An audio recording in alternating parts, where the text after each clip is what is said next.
All set. Thank you. Okay, I'm going to call the council workshop meeting for December 17th in order at 7 p.m.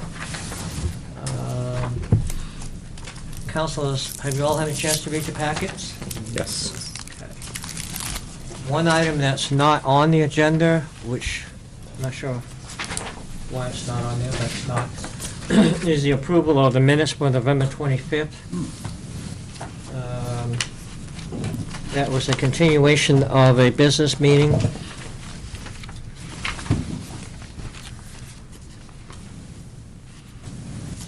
Do I have a motion to accept those minutes? Does everybody have the minutes? No. Oh, you don't? I have them in mine. They weren't in my packet. That's that's interesting. Why I have them and nobody else does. Okay, so, takes care of that item. A couple of housekeeping things before we move on.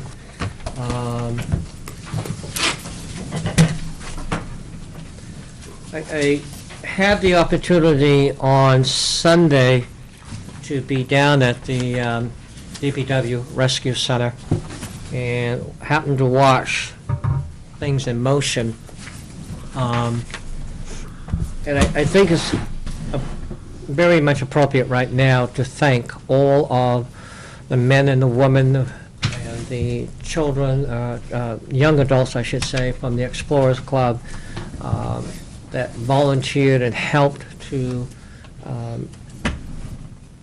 help the citizens in this town, because I was just amazed to see, you know, just standing back. I wasn't involved in any part of it. I was just standing back watching what was going on and listening to some of the activities that are going on. I actually had a chance to listen in to the governor's conference call that he was having with all the surrounding towns and hearing some of the things that, you know, these other communities were, you know, up against and the problems and where they were looking for solutions and everything. But I think just hearing from some of the people who've called me, I know two people called me from Smith Garrison that wanted to personally thank Karen Malasky, her and some of the other volunteers. I'm only mentioning her because her name came to me that way, but certainly there were hundreds of volunteers that were out there. Somebody called and said, you know, it was so wonderful to see a warm, smiling face come to the door and said, if you need help, this is what you do. We're available. Give us a call. And that was something that I noticed through the whole weekend that was going around. So it's just appropriate, I think, to acknowledge those people who did provide that time and that service to this community, the community they live in. So, again, I want to say thank you for the fire and rescue, the emergency management team, DPW crew that pulled together, and all the countless volunteers that helped neighbor throughout the whole process. And I've asked Rick Malasky, head of DPW, and Candace Jarvis to be here this evening to give us an update, and we'll get that in a second. Just to mention, Vice Chair Carr is excused this evening. She's not feeling well, so she won't be joining us. Okay. The other thing I want to acknowledge to the public, I've only received one call, but some councilors have said they received a number of calls. On December 4th, there was a meeting that was held by the council. That meeting was not posted properly. I don't know why it wasn't posted. Certainly there was ample time to do it, but I don't know why. So that meeting was considered null and void. We did meet last night. Actually, let me back up. On that December 4th meeting, it was a meeting for RSA 91-A 3, Section A, which is the personnel. And it was actually the annual review of the town administrator, which has been put off for a number of reasons. Some councils couldn't make it. There was other issues that were going on, special meetings going on. So that meeting was rescheduled, posted properly, and that meeting was held last night, December 16th. And we have completed his review process. And the vice chair and I will be talking with the town administrator, and I'll be setting up a date with you, Mr. Wanowski. Right now, she's out sick, and I haven't had a chance to talk to her. We just met last night. So we'll be very soon. within the next day or two, I should say, actually. So, with that being said, the other thing that I'd like to mention to the council that's been brought to my attention, and the town administrator and I have talked about it, is perhaps we ought to be looking at a new procedure here on items on the agenda. I think what I'm hearing from people actually is that we are taking too long to make decisions on issues, and it's going back and forth, hashing it back and forth. So I'm going to suggest what we do this evening and going forward is that an item on the agenda, if somebody has a question, certainly ask the question. Nobody's going to be told they can't ask a question or anything like that. Then probably the next thing that would be appropriate would allow that counselor to do a follow-up question. Then it will move on to another counselor who may have a question and a follow-up question. And then after all the counselors have had the opportunity to speak, if there's some other counselor who wants to add something new to the discussion, then that would be appropriate. But after that, we should make decisions on if it's a motion, nay or yay, or something to help facilitate and move the discussion along. And so I'm going to throw that out to the council for consideration. I would suggest we try it, see if it works. If it doesn't, then we can make some changes. With that, I'm going to ask DPW Director, Mr. Malosky, to come up, and Emergency Management Coordinator. Is that what we call you, Coordinator? Candace Jarvis, to please come up and give us a status of, this weekend. How do things go? What things do you possibly need? I know that Candace, you and I spoke about a generator that died, and I spoke to Mr. Wanowski about it. And he's going to look into that for you. And Rick, I'm not sure why you wore a tie for us, but. Okay. Thank you, Candace. I'm Candy Jarvis. I'm the Emergency Management Director for the town of Newmarket. We have had one incident before dealing with ice storms back in the 90s. So we have gone through this before, but not to this magnitude and not to this extent in the state of New Hampshire. We did open our shelter under emergency generator power at the community center at 6 o'clock on Friday morning. We had coffee and donuts there. The Red Cross was contacted, and due to the number of people that were expected, because it was a statewide emergency, there were 5 satellite Red Cross shelters set up in the area. Our closest ones were Portsmouth High School, Oyster River High School, and Exeter High School. Most of our people, if we needed to transport them, we would transport them to the Oyster River High School, because some people just did not have their facilities to be able to get there themselves. The community center was open with generator power all the way through till Saturday, when 4:30 p.m. on Friday, because the power to the generator itself, the radiator lost all its fluid. It's an old generator. I believe it's the one we purchased from surplus years and years and years ago in the 80s, which was an old generator at the time, and we were able to purchase it through the state Office of Emergency Management. So it has serviced us well. But the community center did not have power, the high school did not have power, and that is our backup beyond the community center if we need that. But that particular part of town was out. At 6 o'clock in the morning when we opened, there was a small amount of power left in Newmarket. By 6:45 to 7 o'clock, there was no power in our town. But we were able to run on generator. We had some people come in for coffee and donuts, and we had 2 people for lunch, and when the generator lost its capacity to work anymore, we did not have anybody at the shelter, and we did transport to Oyster River High School. The animals that were in different people's houses, there was a couple people came in.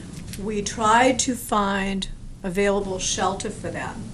One of the problems that we found is usually something that is normally a problem in emergencies is communication, because nobody had power a lot of people didn't have any phone service because they have portable phones. So even if you left a message on their home phone, they were not getting it. Veterinaries, the SPCA, they were all running on generator power. Did find one veterinary that would take in animals. So we did have some place to send them if we needed to. We were able to use the community center van, if necessary, to transport our people, and the fire department, police department, and I want to thank everybody associated with this emergency. They did a wonderful job. It came down to the point of going door to door if we needed somebody. We had to go get them. And a lot of times, the roads were blocked, and we couldn't get there, so we'd have to go on to the next person or the next person. We've been having conference calls with the State Office of Emergency Management, which Councilor Glennon alluded to earlier, on a daily basis. So every day from now until they decide not to continue, which it's probably going to be for a week or more, only because there are so many communities that at this point do not have power, and some are still totally out in this state. We will continue to monitor those conference calls with the Governor's Office and Office of Emergency Management. We're able to ask questions. We're able to hear the other towns and what they are going through also. Their problems sometimes seem to be more extensive than ours because their water department is running on a generator. And they are really in serious shape. Their shelters, their fire departments. We had the luxury of having some people come up even Friday with power. The governor did declare a state of emergency, and the president did declare a declaration for the federal side of the government. So anything dealing with National Guard or federal services is being covered as far as financial. At this point, the governor of the state of New Hampshire has asked the president to declare a state of emergency and get a declaration for the state of New Hampshire. They are in the process of gaining all their background paperwork. We received the preliminary damage assessment forms yesterday. They had to be back to the state, and through Rick Mulaski and Julie Glover, and they got them back. I was informed at 6:10 tonight that they will be in town tomorrow to assess our damage.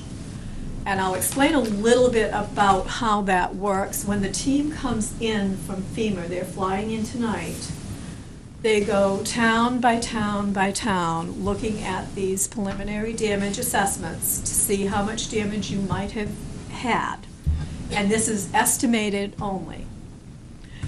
In each county and then in the state, there's a certain threshold that they have to meet to get that declaration from the president to hopefully assist local communities in helping to fund the emergency services that were used during the emergency itself, this particular storm.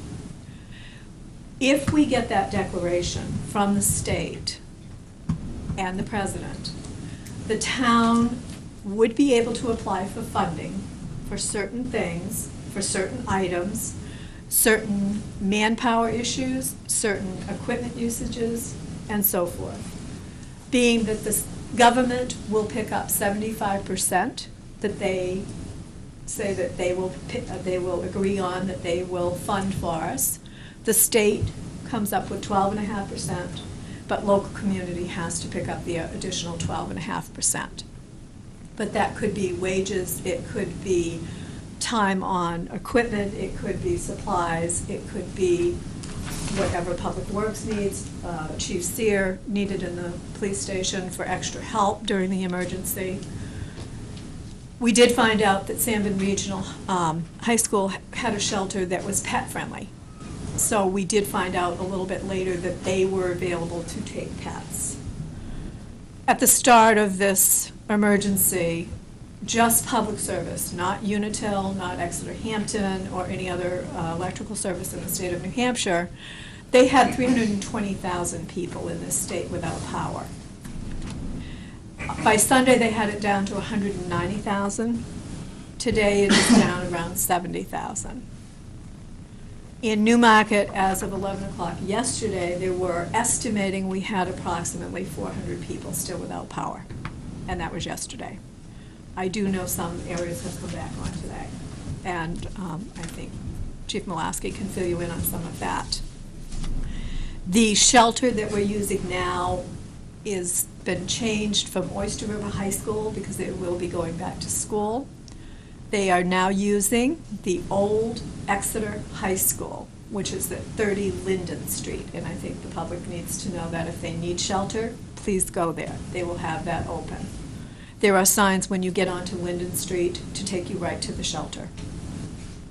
There is also the emergency alert system was put into effect by the state, so if you do have television, radio, you may hear the alert tones go out, and they are providing information to the public, and also to be very careful on how they're using their generators and so forth. As of tonight, we are going to meet, or Chief Mulaski is going to meet with FEMA tomorrow and do an assessment of the town based on the figures that we've sent into them. And we were also able to come up through our conference call on Sunday with the National Guard flying in liter bottles or half-liter bottles of water for our public. So they are available, and Chief Mulaski has picked them up and now are at the fire station. So they have been funded by the federal government. So we do have water available if people need water. And as far as contact to the people, we've just been trying to go door to door, flyers, word of mouth, and the Red Cross has been doing a wonderful job at keeping everybody in a nice warm shelter and fed and taking care of their needs. As far as if they need prescriptions refilled, they do that. They will, you may have to get somebody to them, but they do take care of that for us. So that's a big asset that we have through the Red Cross, and they need to be thanked greatly for their assistance. They did have some people fly in from other communities in other states. They've had numerous people, and they will be staying open as long as necessary. So there will be shelter available for anyone that needs it. Thank you. I think we have a question for you from Sure. a counselor. No, I'm all set. You all set? That was from before, thanks. Okay. Oh, that was before? Okay. I guess probably the best thing to do now is turn it over to Chief Mulaski, and he can fill you in on the town situation. Before we do that, I need to acknowledge one other entity, and I apologize for not doing that, is our local police department for their assistance during this emergency situation, and I apologize. I didn't intentionally leave you folks out, because you certainly were a big help to us. Thank you. Thank you, Candace. You're welcome.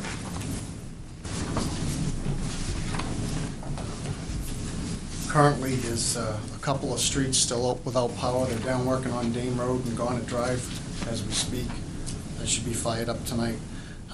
There's a section of New Road that's still out. And then there's some individual, small little individual services that have been hit from homes that are kind of scattered about throughout town. It's important for those folks to call that in again in case it got lost in the shuffle or due to the magnitude of the incident.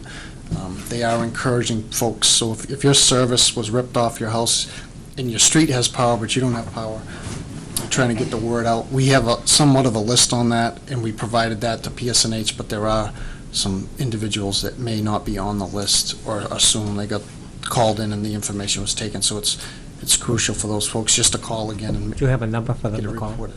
The PSNH number, the 1-800, I don't have it written down here, but probably looking on their It's- bills. It's the typical, yeah, it's the number to report that's on your bills and stuff. Hopefully tonight, we'll be looking pretty good as far as power to this, to all the neighborhoods. Maston Drive was also, and Carolyn was still also without power before we came in here. Some of that is due to needing a transformer or a gear or something, and they have to get that stuff from Manchester. They still have the Quebec crews in town. I believe there's 5 crews. They've changed their schedule a little. They start at 5:30 and work till 9:30 now. They were going from 7:30 to midnight, but they do have crews working throughout the night. As far as the water situation, we got 4 pallets of water. We have been trying to hand it out to the areas that were without power. We advertised it on the marquee. It's hard to get the info to the folks without power because there's no way to get it to them, other than going to the door. A lot of folks seem to have either went and stayed with someone with power or got a hotel room or have a generator. But the cable's been out or the internet's been out, so it's been a very difficult, challenging situation to get the word out, and it was basically door to door. And that's what we started doing Saturday, was checking. We started with the elderly developments as far as 290 Waterley Falls, the Pines, 9 Granite, checking on the elderly, and then we went door to door, just trying to see who was around, if they needed something, if they were okay. There were a lot of folks running generators in garages and things like that, and we've been fortunate so far that we didn't have any fatalities or serious people getting seriously sick from it. Some of our neighboring communities haven't been so lucky, so we've been trying to do an awareness on that and check on that when we even hear a generator running. We responded to 135 calls since 10 o'clock on Thursday evening. The bulk of it was either wires down or trees down. There was 19 flooded basements. Power goes out, some pumps don't work. So we would lend out our generators and pump them down and come back hours later, and just, we did that quickly. There was, we did have 6 reported building fires. 3 of them were very minor from when the power came back on, either electrical in nature or a lamp. One of them was a lamp on the floor. So when the power comes back on, folks need to think about that ahead of time if they're running generators and that their mains off. But it's been such a long event, people are getting desperate and doing crazy things.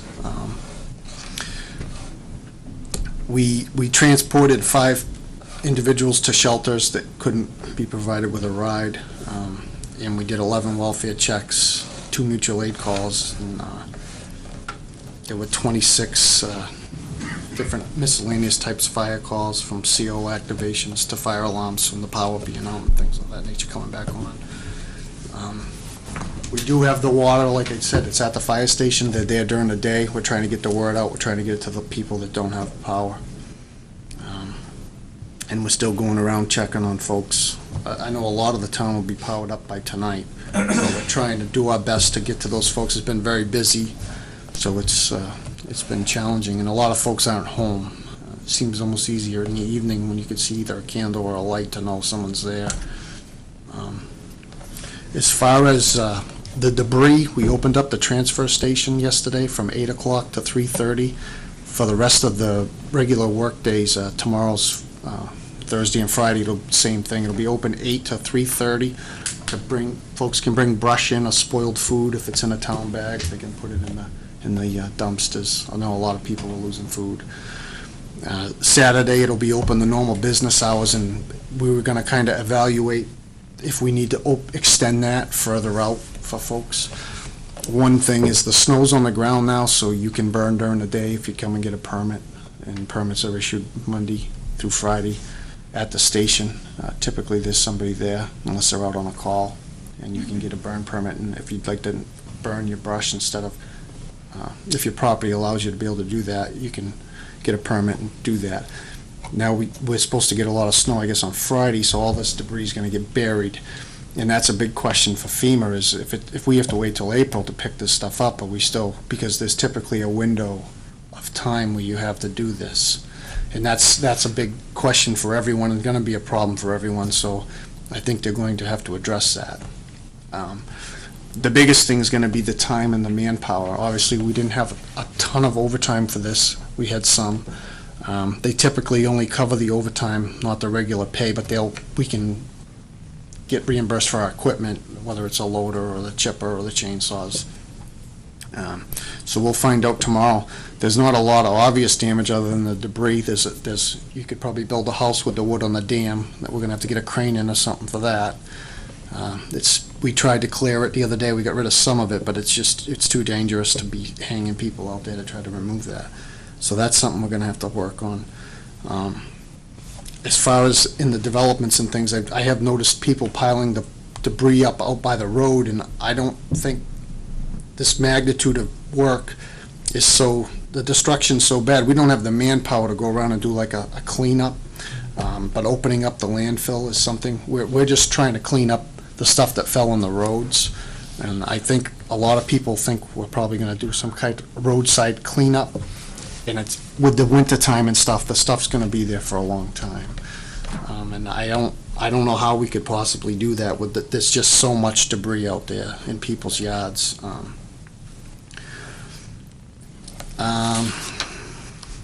Like she said, we're meeting with FEMA. The preliminary number we put in was $235,000.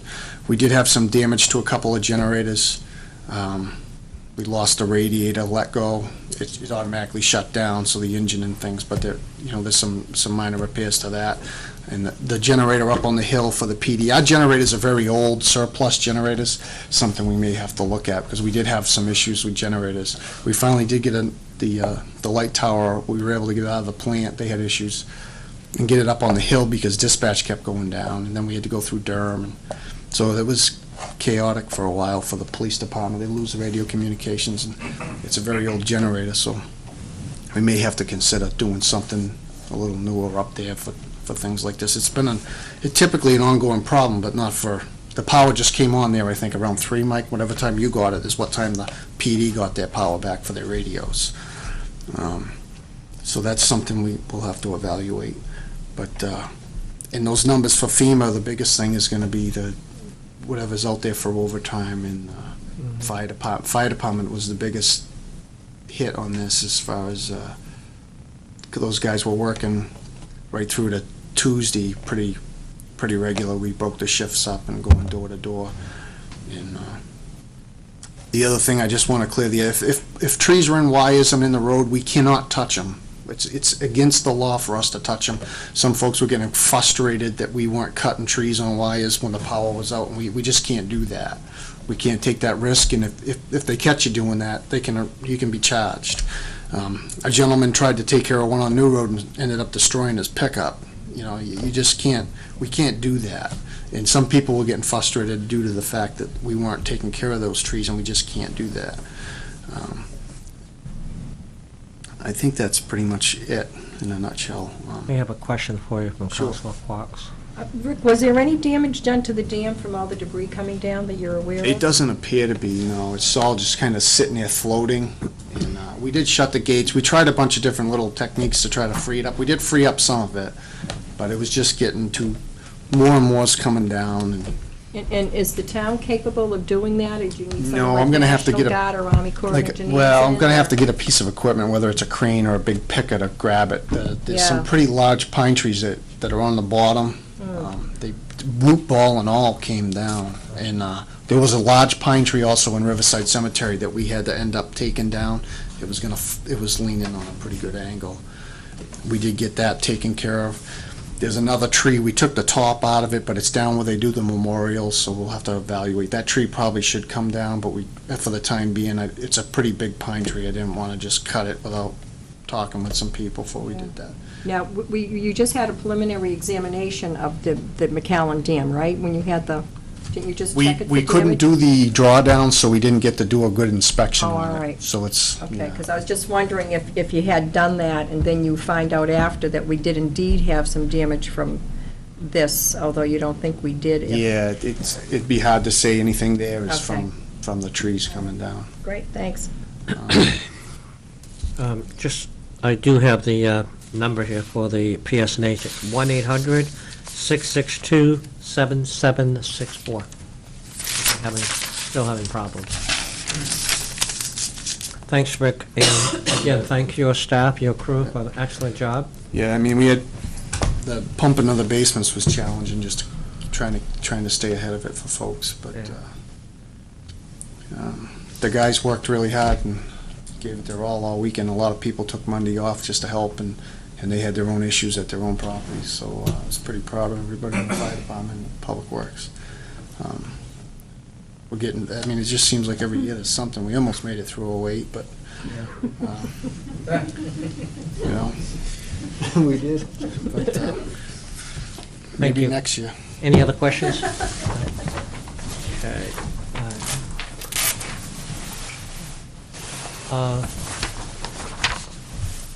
I do want to note that the council did receive, as of today, Tuesday, December 16th at 5 p.m., current status of restoring power. It's listing all of the roads. This is now posted on the town website, and I'm assuming it will be updated on a regular basis to the point where we probably won't need it anymore. And I did have a discussion yesterday with the town administrator. I think it was yesterday. I can't remember now what day it was. I've asked him to post on the town's website the sequence of command. In other words, is it going to be DPW, emergency management, who is the person, the contact phone number, and all of the other things such as the Red Cross, who you need to contact, so we can get that up on the website and have it on there, you know, on the regular basis. And if something like this happens again and the power does come back on, at least those who do have power can look at that and probably help a neighbor out and pass on some of this information. Mr. Winalski did tell me it's already there, it's been made up, and they have it, but now we're going to move it to the website. Is that correct? Yeah. So we should have that coming up shortly. Okay. Item number one, building at 5 Spring Street. Now, my understanding is that this is an update to the council. It appears that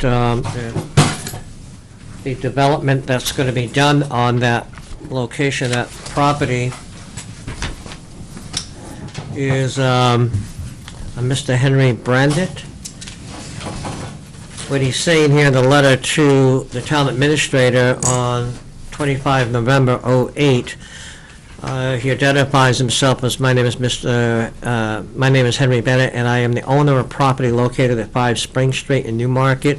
I have recently received approval from the town's planning board to renovate and redevelop the site into what I believe we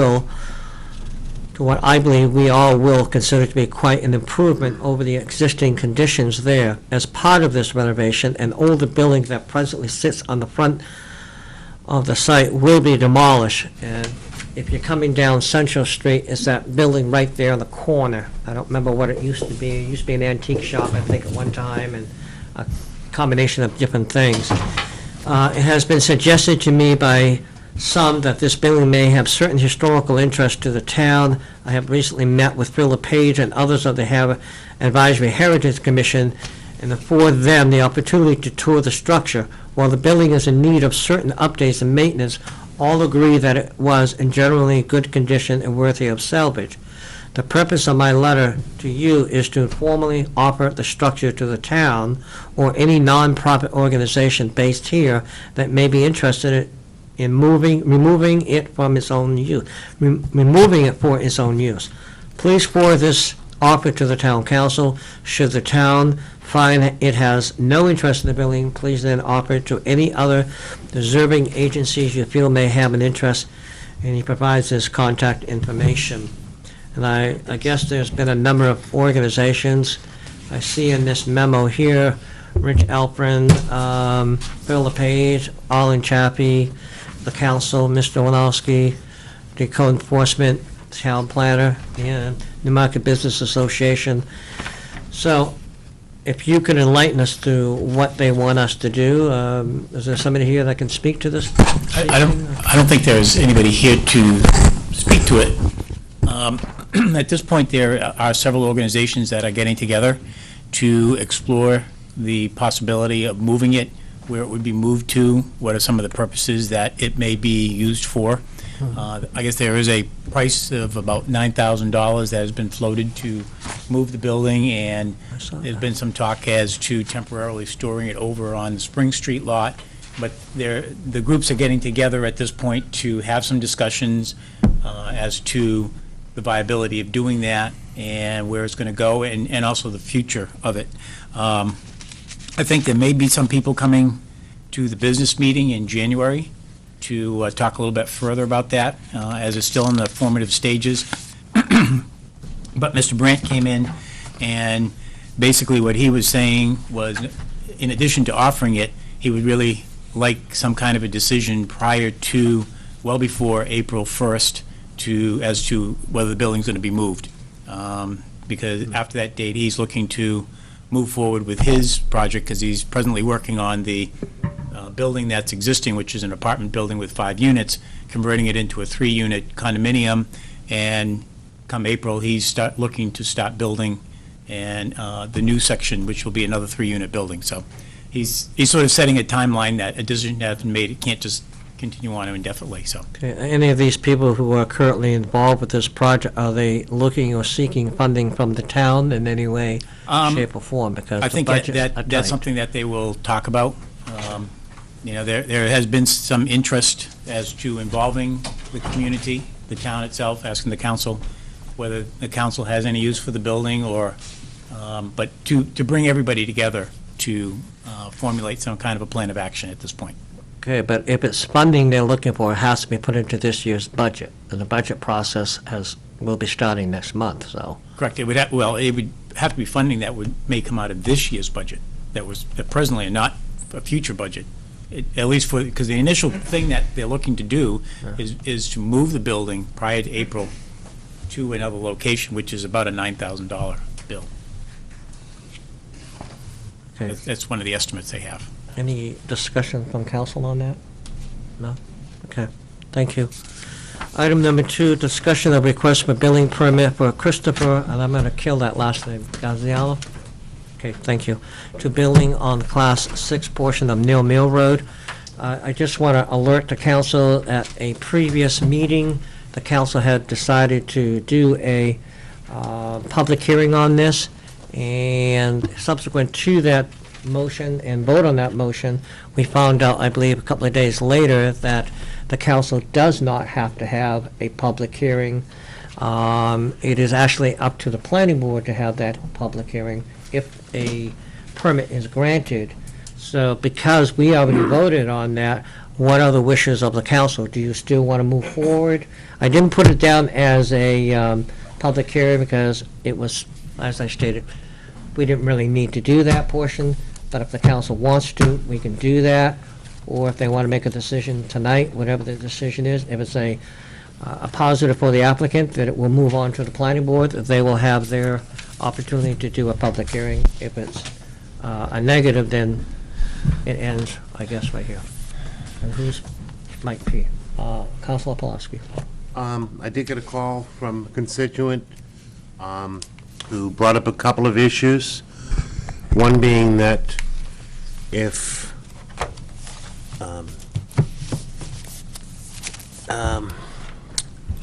granting this to Mr. Gaziano, it's also granting it to Mr. Tucker, who is the property on the other side of the road.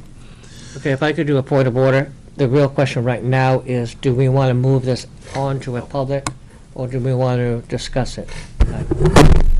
Councilor LaBranch, that is you, I think. Yes, it is. My question would be, what type of decision is the council supposed to be making this evening? To approve it for the planning board, or to just send it back to the planning board? I'm trying to understand exactly what the planning board is asking the council to do, because if we're sitting here attempting to make a decision on this, in fairness to that, I believe that we should get at least public input, if nothing else. Okay. That would be my recommendation. Okay. My understanding this evening, according to the RSA and conversation with Mr. Winowski, it is that the council has to make a decision to whether to grant a building permit.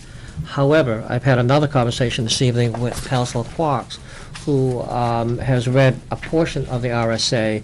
Her understanding, and I'm not sure if it's still the same case, but her understanding was that we can only grant permission to use access on that road. We don't actually grant the building permit itself. And have you gotten clarification on that?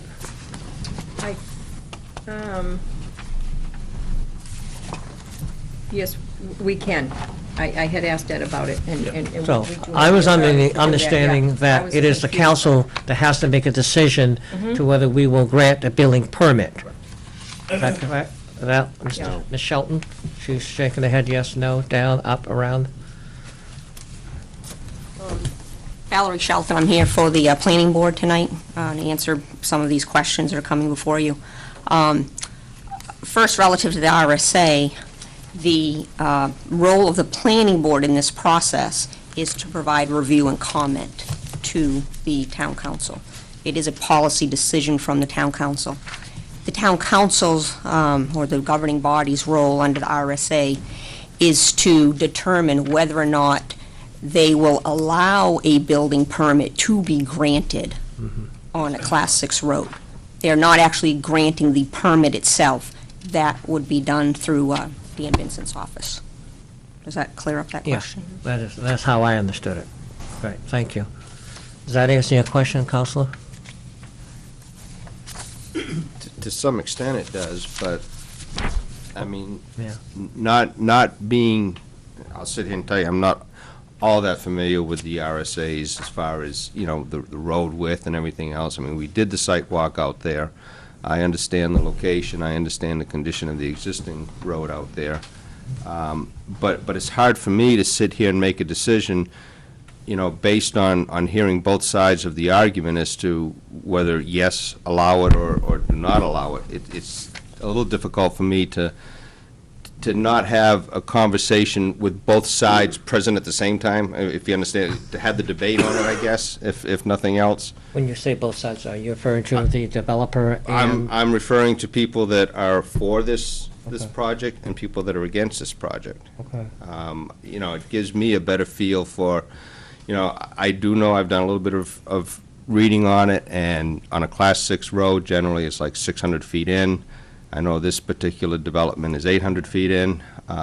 Stone wall to stone wall. Yeah, so, you know, I mean, these are things that, in order for me to make an intelligent decision, I guess I need to hear both sides of the story.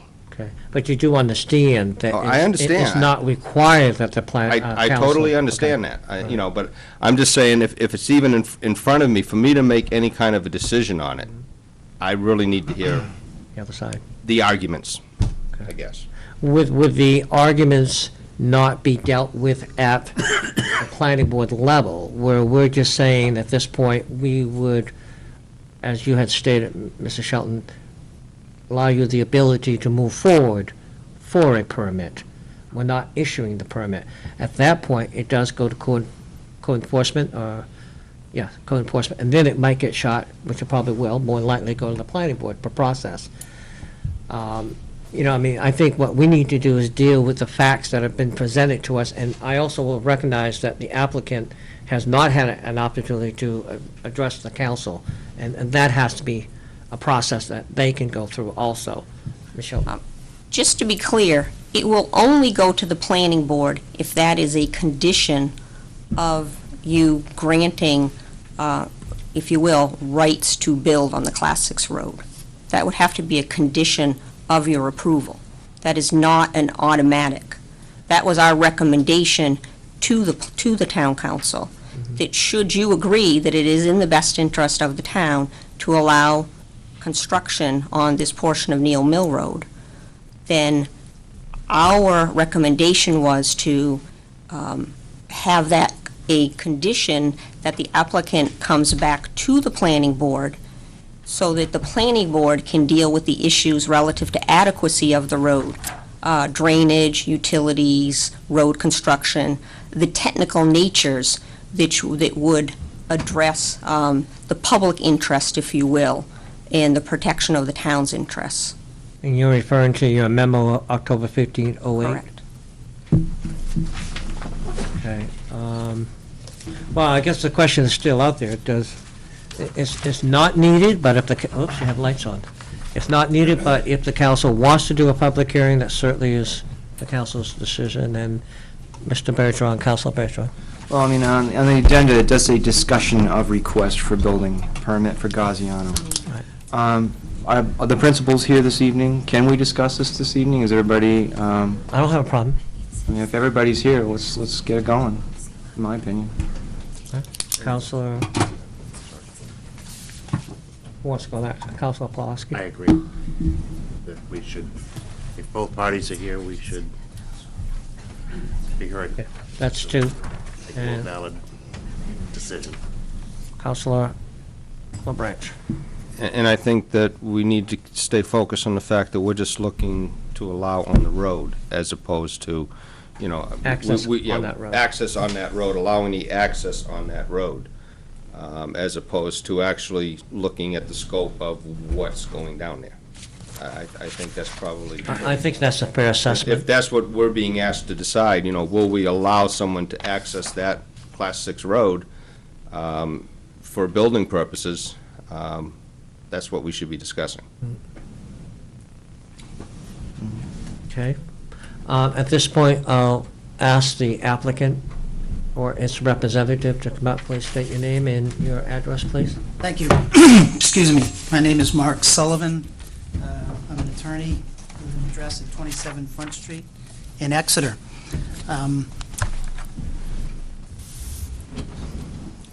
I will go through, I had a brief time, the last time I was in front of you, to go through the 14 points, and I really am not going to do that tonight, because that's my basically what I was saying about the 14 points is, it's the planning board's 14 points, and you know, not the council's 14 points.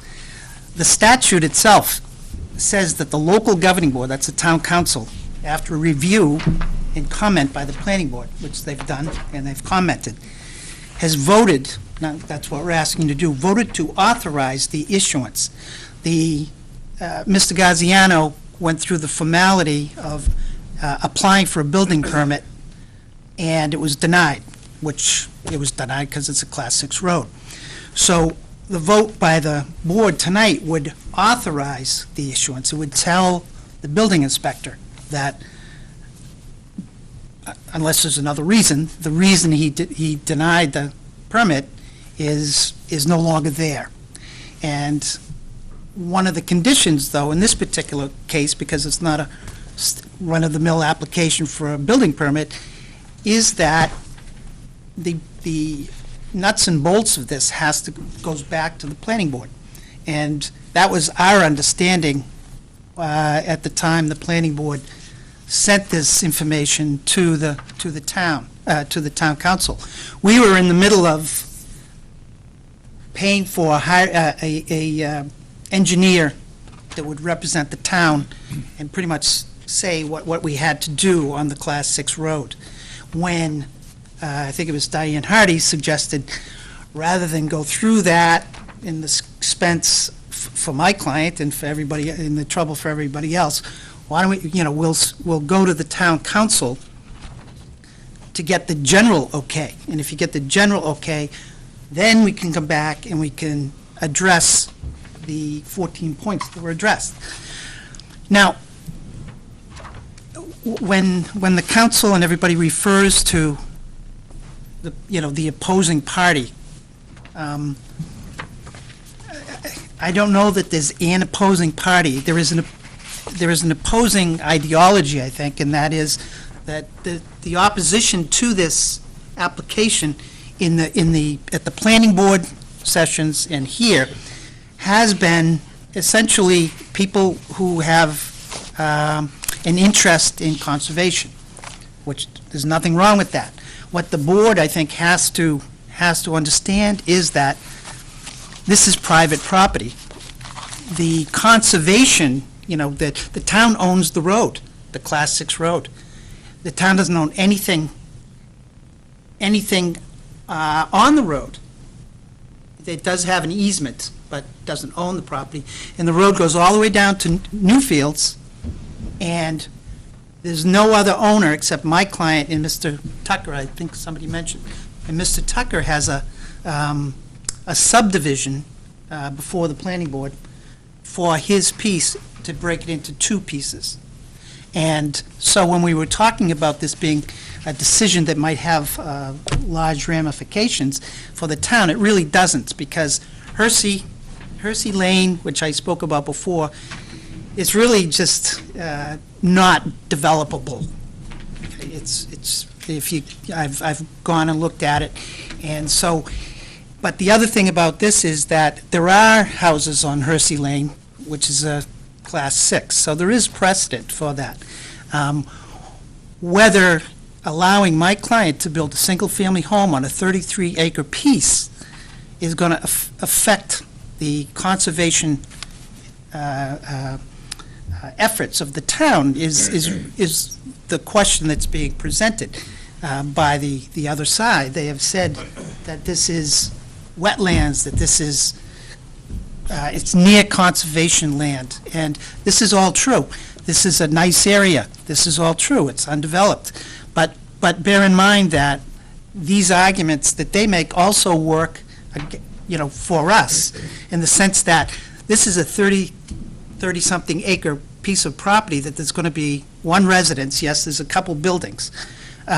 It's one building lot because of the wetlands. That's the point of this whole thing, is this piece cannot be developed any further than what my client is trying to do because of the nature of the land. And the opponents of this, all I have, I received a copy of a letter that Ms. Ellen Snyder submitted to the planning board. I received a copy of a letter from the Planning Commission to the planning board.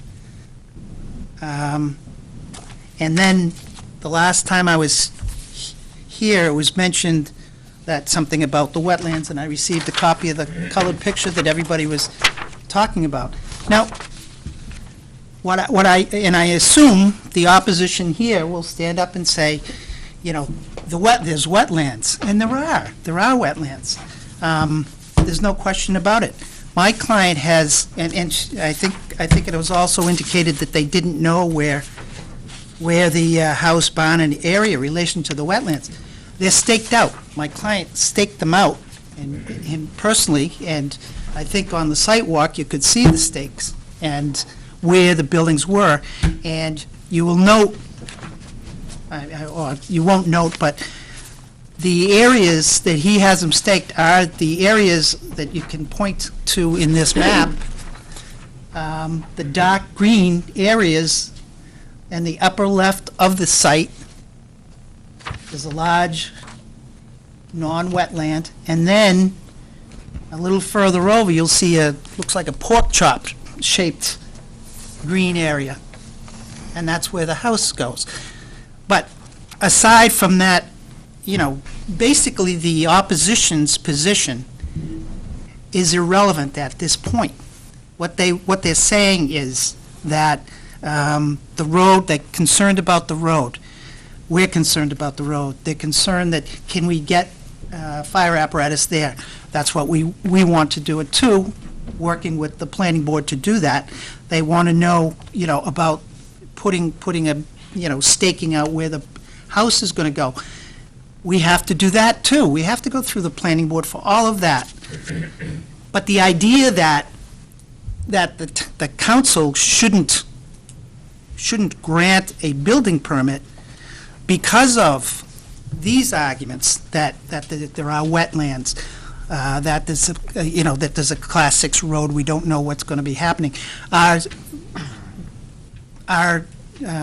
shall I say, specifics that we have to address once we get the okay to do, to get a building permit. We, like everyone else in the town, has to then show that we can put a building where we say we're going to put it, and that it has to be a certain number of feet away from wells. The well has to be a certain number of feet away from the wetlands.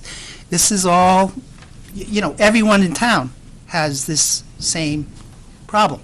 So that argument, and I'll call it the conservation argument, and I'm not, I understand people have feelings and emotions about conserving, but remember, this is private property, and the conservation is if it's being conserved, there's really argued about the road, and the road is basically I think it's about 50 feet wide, or 30 to 50, depending on where the walls are, that goes from the Class 5 road to Newfields. And the conservation people own or have an interest in the first part, but from 600 feet in down, it's private property on either side, all the way down to Newfields. This lot, I will suggest to the council, is a single, you can only do one thing on the lot. Correction, are we 600 feet or is it 800 feet? 800, okay, I'm sorry, Okay, from thank you. down Are to the you property. prepared to take a question from a counselor? Oh, sure. Counselor LaBranche. A couple of statements that you made, and bearing in mind, I'm just more curious about the road itself. You mentioned that currently the town owns this road. Right, it's a Class 6 road. So, and I do understand from the site walk that the applicant is willing to improve the road and take care of things. But a concern that I have at this point is, where it is still town-owned property, I guess, there's no other way to describe it at this point other than it being town-owned property. And perhaps Mr. Mulaski can answer this better than anyone else can. Who's responsible for issues that the road itself may create? Okay. Who's responsible for maintaining that road after the fact? Okay, well, one of the conditions of the statute, in order for this town council voting to authorize this, it says, these are provided that, okay? So in other words, it says you can build on a Class 6 road if, okay? Number one is the town council authorizes the issuance of a building permit. That's one. Two, the municipality neither assumes responsibility for the maintenance of it, nor liability for any damages resulting from that. Three, prior to the issuance of a building permit, the applicant shall produce evidence that notice of the limits of municipal responsibility and liability has been recorded in the registry. So if you voted tonight that Mr. Gazzano can get a building permit, the next thing that would happen is I would have to prepare something to file, signed by the landowner, because this runs with the land, that would say that he's responsible for the upkeep of the road, and he's responsible for any liability on the road.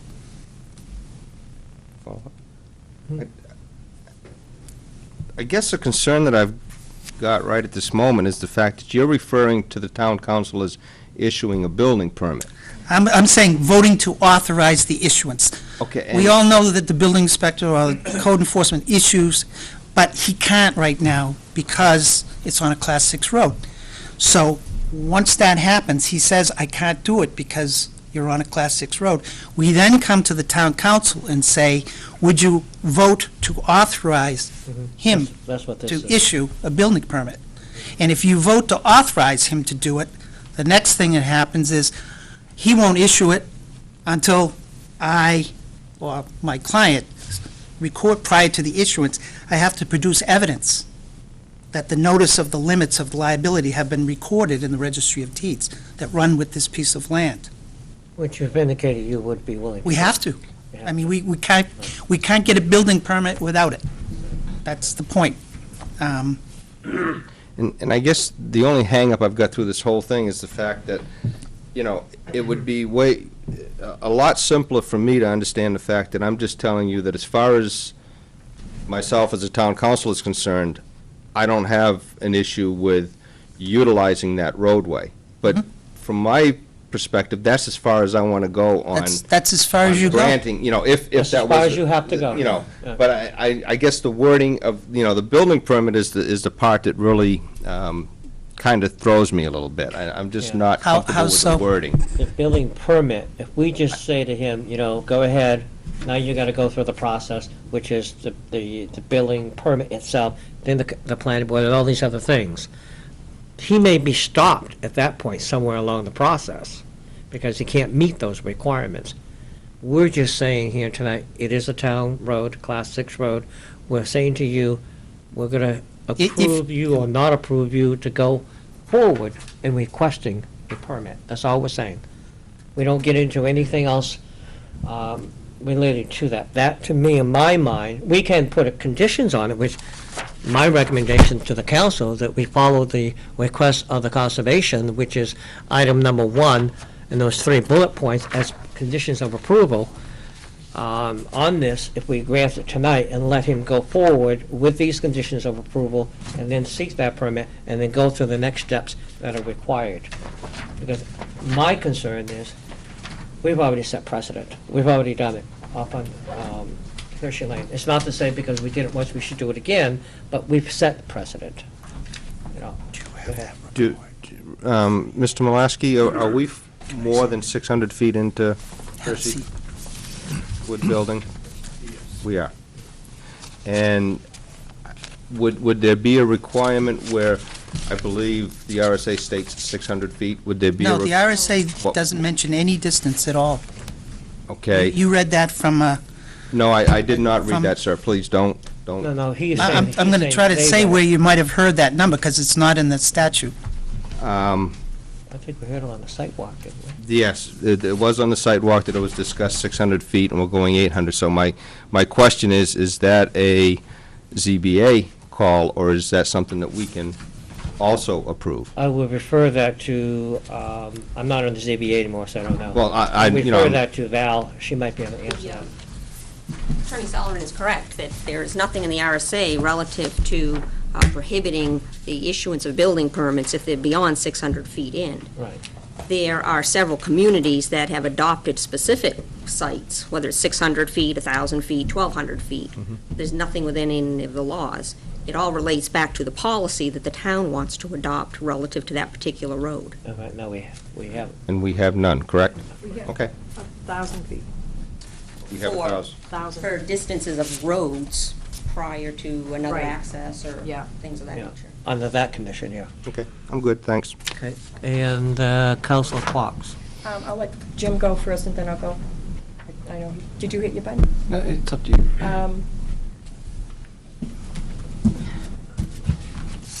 The only concern I have is basically the width of that road.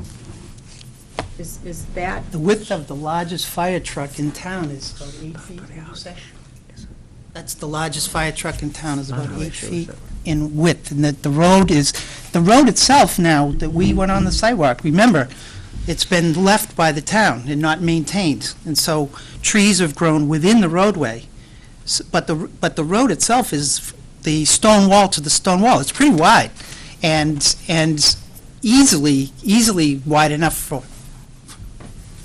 what is it? Oh, okay, well, this is a,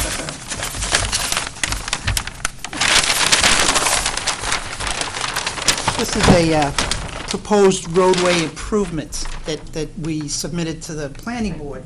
And that's when they said they needed more information. We were going to get an engineer for the town when it was decided to come over here. And I don't know if you've seen it, but basically it has the stone wall, show you. The Can stone you, wall and- sir, can you pin that up Oh, on the sure. wall there? You can see it that And while way. you're doing that, Ms. Shelton wants to address a question of Councilor Fox. Relative to the width of the road, the town regulation is 50 feet. If a subdivision is coming in to construct what would be equivalent to a Class 5 road, that the town would be able to vote to take over and maintain. That becomes the issue with this regulation on Class 6 roads, is that if in fact there is a 50-foot width, that perhaps the applicant or the other, in this case, there's only one other landowner, could come in with a subdivision, which would include upgrading the Class 6 road to a Class 5 road. and then petitioning the town, obviously, as part of that subdivision, to take it over, once it meets the town standards for a Class 5 road. Specific reference to this section of Old Neal Mill Road, based upon the plans that were presented, we don't believe that there is 50 feet of the town right-of-way between the stone walls for the entire distance of the roads. It may be that in some instances.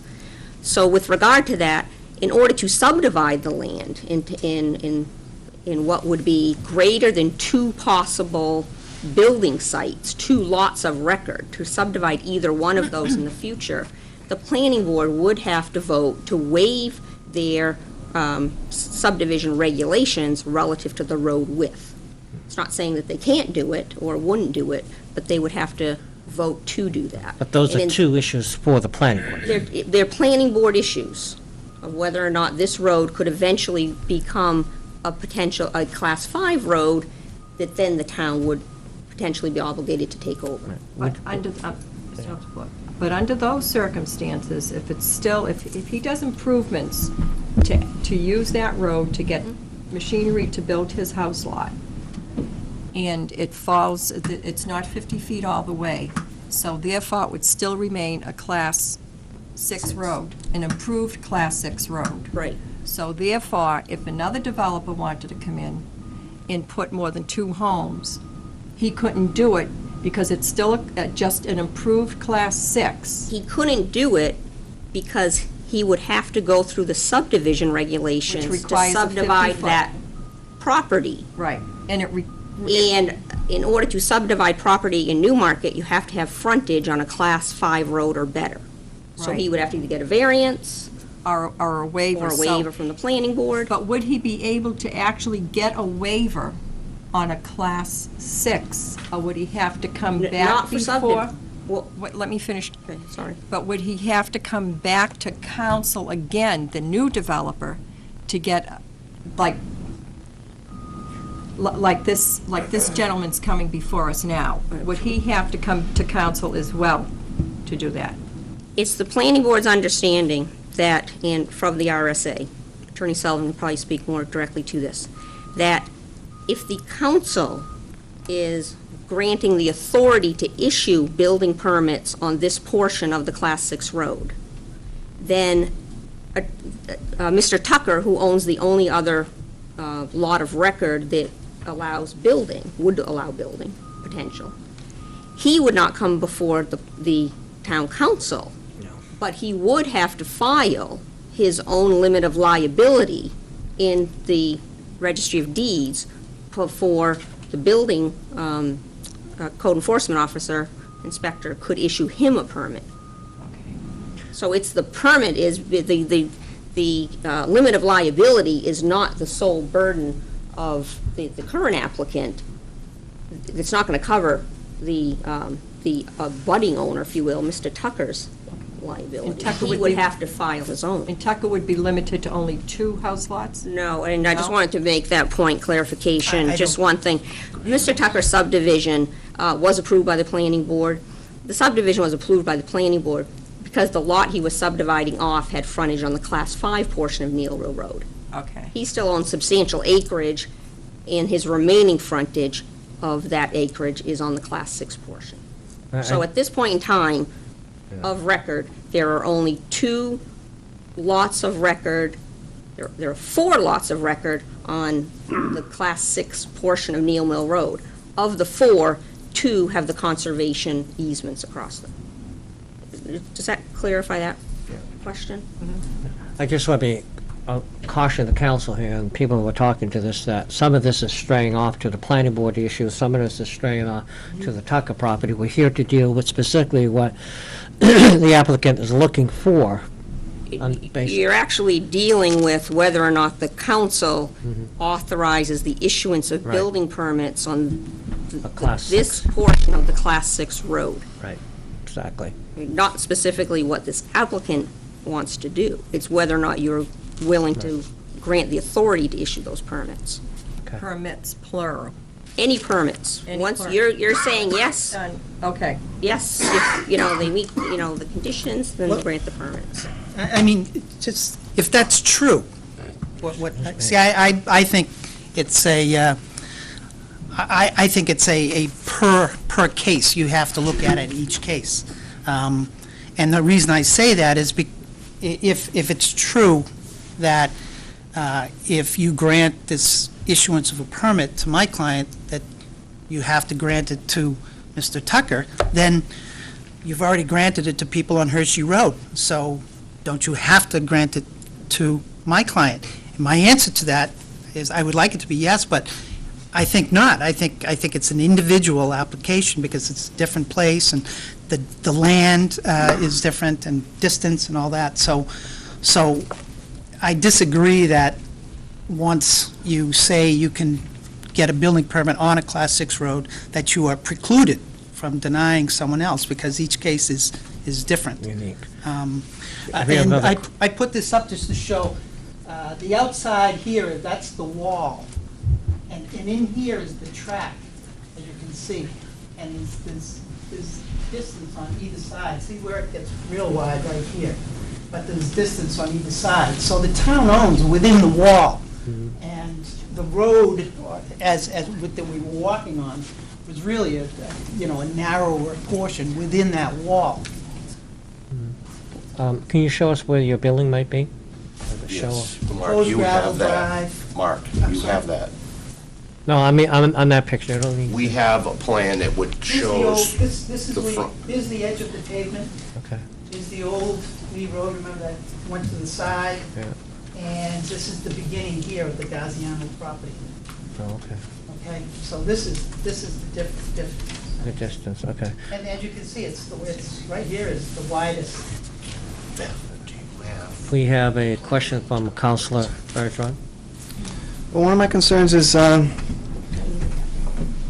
Gaziano's going to be required to maintain this road and Yep. keep it passable for emergency vehicles and wide enough to... Well, the emergency vehicles in I'm sorry, and fire trucks and whatnot. yes. How can we be assured, let's say Mr. Gaziano sells the property, no longer has the financial ability to maintain the road, Mhm. how are we going to be assured that he's going to be able, It's- the it's in- future owners are going to be able to It's in- maintain it? It runs with the land. That's the, prior to the issuance of the building permit, the applicant shall produce evidence that notice of the limits of liability have been recorded in the registry of deeds. Now, that runs with the land. So anybody who buys the land buys the... Is there going to be some sort of bond associated with that with I mean, bonding? he's the only one that uses the road, no. I mean, bond, I think we talked about, well, bond for doing the work, do you mean? Well, both. I mean, what happens if he decides he doesn't want to maintain the road any longer? Uh-huh. Then he's going to have trouble getting to his property, I guess. So emergency It's a vehicles- Class 6 road. The town has done nothing to that road in, looking at it, about 50 years or more, it looks like. So the town has no responsibility for it, has no liability for it. If Mr. Gaziano doesn't want to, the point is not, the point is that the town doesn't have to keep that road available to Mr. Gaziano. If he wants the road to get to his place, he's responsible for keeping it up so that his vehicle can get there. If he, Is this road still going to be barred and gated as it is now? Because that is a requirement for a Class 6 road. I think it wouldn't be down to, because he can use it, down to that point. But, I think it's if- subject to bars and gates, is it not? The gate would probably come down at the that gate, point. yeah. And it may move to the end of the road Opposite. beyond where Beyond his his driveway would go in. And the other thing I wanted to mention about subdivisions, about my client subdividing, is first, even though he's got a lot of property, it is not conducive to subdivision. It really, one use like he's proposing is about, if you look at the colored picture you have, about the max. His ability to subdivide is nil. How much road is he going to be using to gain access to his property? In feet from the paved roads? 1,800. From 1,800 here feet? to his property is 8, right? Yep. And then this is the proposed gravel drive where the barn is going to be, and this is the house is going to be here. So he's going to be required to maintain 1,800 feet of road. Yes. Yes. If he wants to get to his house. And what are we requiring him to maintain that at? That's to Is be there a- determined. Which, Be determined. right, this was the proposal. And it has, typical road section, and it talks about, this is talking about a 14-foot wide road with crushed gravel, and then this is a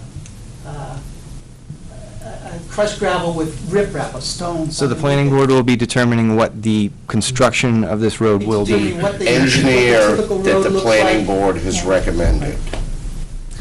That's, as I said, we submitted this, we were about to pay the town $1,700 for an engineer to, do it when, in the interest of efficiency, we came to the board first before we spent the money. Well, we didn't, but the planning board sent us here. Are you all set? Yeah, for now, thanks. You have a follow-up? I mean, not a follow-up, you have something new to add? Yeah. Okay.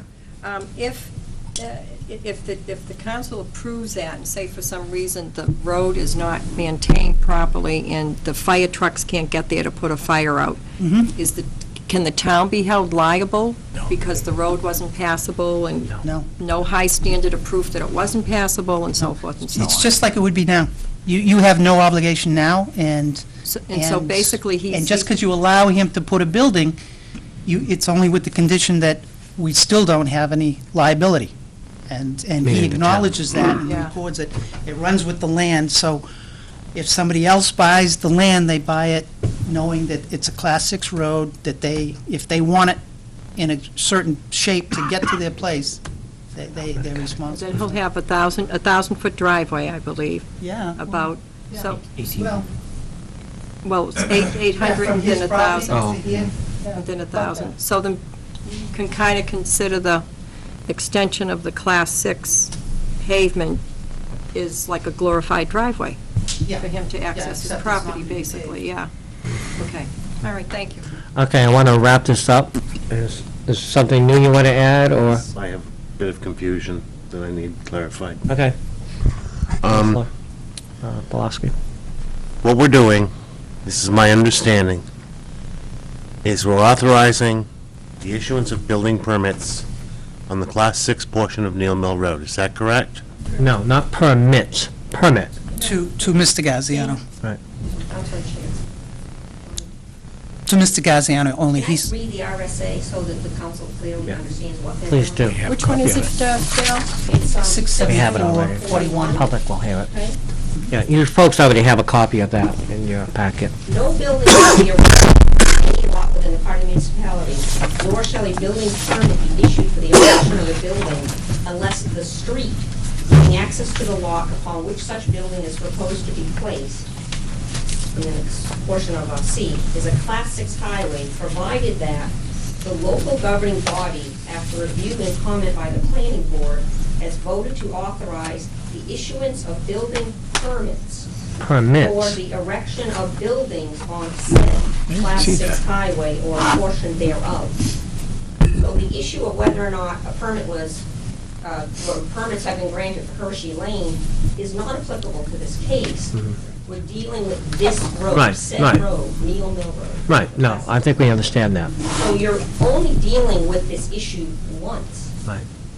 If there are 50 lots of records out there, you're telling the code enforcement officer, the building inspector, that he has the authority to issue those permits, provided that the applicant for that permit is recording, prior to the issuance of a building permit, the applicant shall produce evidence that notice of the limits of municipal responsibility and liability has been recorded. Right. So each applicant for the permit needs to record that. Right, and he's the first step.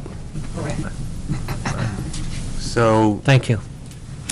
to totally clarify me, we're saying, if we say, yes, it's okay to issue building permits for this portion of Neal Mill Road, Mr. Gaziano has to make that statement that he's going to maintain the road. before he gets a permit. Now, Mr. Tucker puts in for a building permit. He does not have to come before the council, and all he has to do is make a statement that he will help maintain the road. He will have to make a statement that he's providing a notice of limits of municipal responsibility. Mm-hmm. There's no responsibility of the applicant that he has to maintain the road.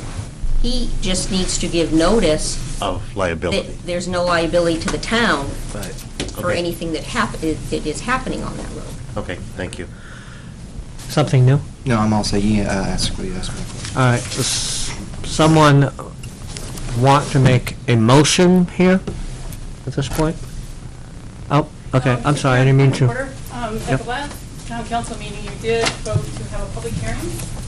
And I know you discussed that at the beginning of the meeting, but you have not provided an opportunity for the public to provide comment on this. Well, it wouldn't be the public hearing tonight. We'd have to schedule a public hearing. Right, so I didn't know if you were taking a vote on this decision, or if you were taking a vote whether to have a Well, public hearing. I have not heard from the council. I put it out there twice, and I got the impression there's no interest in that, so unless I'm wrong. And that's not true. Actually, my first, I would like public comment on this, if you don't mind. I thought that was part of our discussion tonight. Well, I asked the question, but like I said, I never got an answer from anybody, and I asked it twice, so at this point. I mean, we have Mr. Cohen, Ronan Cohen. I'm sure we have two or three anyway.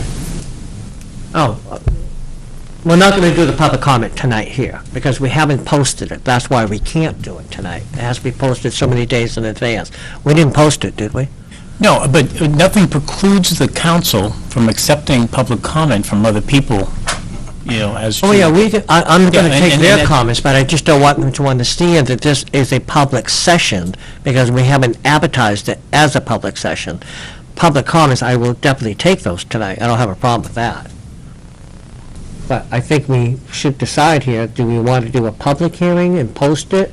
I think myself, I have never, in my life that I've been up here in the council for 6 years, saw anything so detail-oriented and put together as this subject has been. And I think we've got all the information we have. At some point, we gotta make a decision here.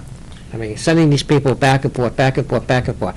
To me, it is a simple, well, it's not simple, but it's black and white.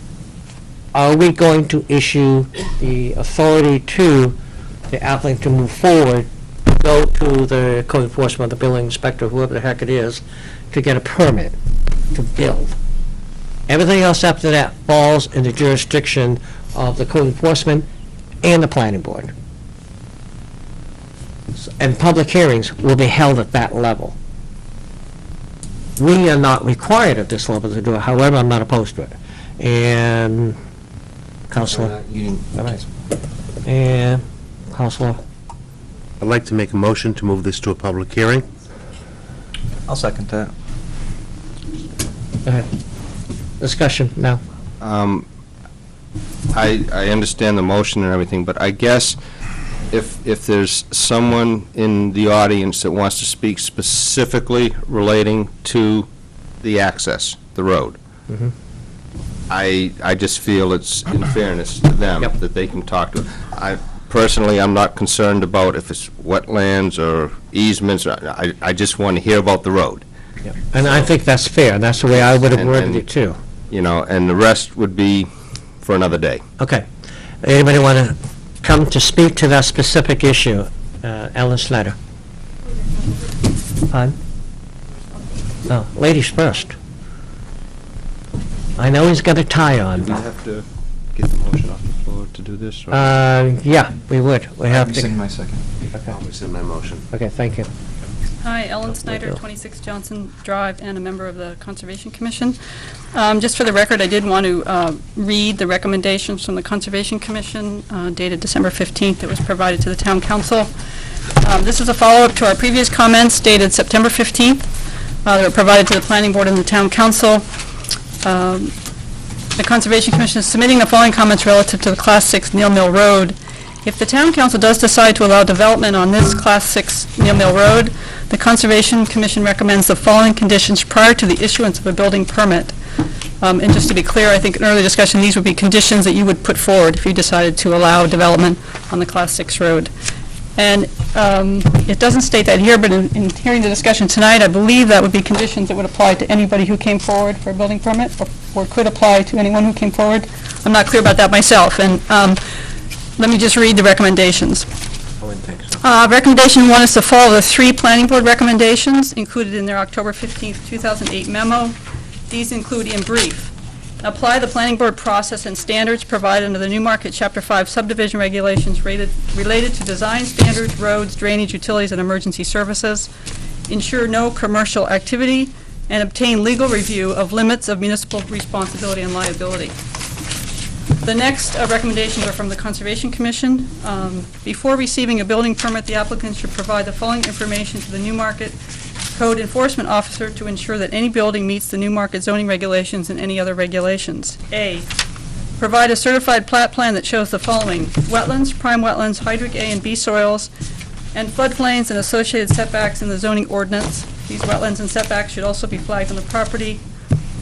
The location of all buildings, arenas, and other structures in relation to wetlands and hydric soils, and the location of utility and road infrastructure, including guy wires. B, given the environmental site conditions and potential liability concerns, require additional engineering review and permits related to the road. That should say, that's what that was referring to. Doesn't have to do with the road. Provide a manure management plan that addresses how landowners will protect water quality of the Piscassic River and associated wetlands. And I think the Conservation Commission's perspective is that these environmental site conditions affect the ability to do something to the road and to maintain the road, and that's why these comments were put together. And just for the record, finally, I want to, because it was not brought into the public record, the information I submitted to the council on November 18th, which includes the map that was referred to tonight, I just want to put that in the public record. Thank you. I'm going to ask Val Shelton, if you come up to the podium for a second. The conditions of which the Conservation is recommending that we attach to... Have a copy? Pardon? Oh, you want mine? These conditions, are they not conditions that would have to be met anyways at the planning board level? So, The conditions relative to the planning board, at the planning board level, would be relative to the road, not the actual lot. okay. Okay? As I review this, per our recommendations, would be the subdivision regulations relating to the design standards for the roads, drainage, utilities, emergency services, relative to the road. As part of that, this issue of wetlands overlay district would also have to be addressed to ensure that if there's any impact, any buffers to any prime wetlands, poorly drained soils, very poorly drained soils, when they're dealing with the improvements to the road, dredge and fill, et cetera, that if those wetlands or associated buffers are in the road or being affected between those stone walls from construction, yes, the planning board would be involved with that. Wetlands relative to the applicant's property would need to be dealt with through his building permit process. And Mr. Vincent may very well say that according to, because this is designated on prime wetlands, or the town wetlands maps, that he may require the applicant to address the specific regulations within our zoning ordinance as they apply to the Wetlands Protection Overlay District. And he may require them, under those regulations, to hire a soil scientist to flag the wetlands, or delineate the wetlands would be the term, on his lot, and then to be able to ensure that his buildings and access to buildings meets the regulations. If it doesn't, there are provisions in the wetlands, in our ordinance, for the applicant to come to the planning board and get a conditional use permit to impact the wetlands or the buffers. Okay. So the planning board would deal with any issues, wetland overlay district issues relative to the road. One of our other recommendations was to ensure no commercial activity on the property. This was from the perspective of the amount of usage of the road when we were making this particular recommendation, okay? It's very difficult for a planning board to put, if something is allowed in our zoning, to have a condition that it wouldn't be allowed in that zone. We may look to, change the zoning at some point. And then the other one, obtain legal review of limits, liability and responsibility. So number 2, and is specific to the code enforcement officer and the zoning regulations, not the planning board. But I guess my point was that... The issue of the additional engineering review and permits, the planning board would be dealing with that relative to the road. But under the zoning regulations, it may be that if there are any impacts to the wetlands, he would have to do a mitigation plan. That's part of the zoning. And then also part of the zoning would be the issues of agriculture and forestry is allowed, but only under best management practices. So my point to that was that those conditions that they would like to set to that approval, if it's approved, are going to be dealt with at different areas Anyway. anyways. Correct. Right. Council may want to ensure that that will happen, Right. but the provisions in the ordinance allow for that to happen. Okay.